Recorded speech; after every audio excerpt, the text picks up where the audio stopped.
the youth of today. Over 50% of the world's population today has never known a world without mobile phones. Think about that. Their expectations have been formed and guided by the availability of this technology.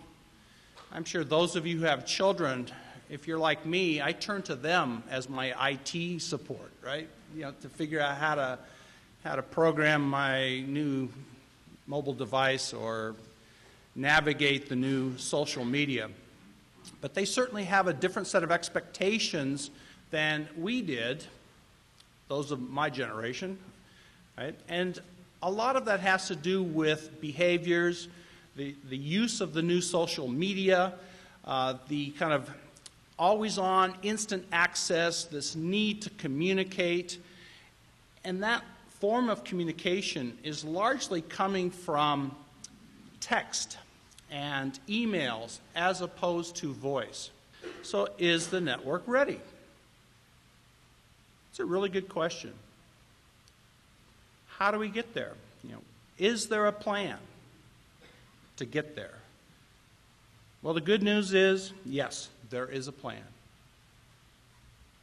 And that plan is known as the National Broadband Plan, or formerly the Omnibus Broadband Initiative, OBI. Great term. So the FCC spent over a year in collecting inputs from all different sources. They held a lot of meetings, and they delivered this broadband plan to Congress last year. It's a very aggressive, very ambitious plan, and it's got some good stuff in it. They can truly help us get through a lot of these zoning issues that you run into daily and facilitate deployment of all the new base stations that's going to be required for this.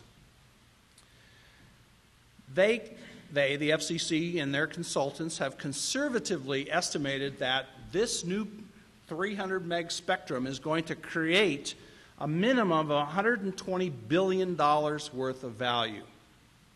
And that's not including the services that you all will introduce. So the reality is that path to implementing this plan is really unknown, and we're going to have to make it up as we go.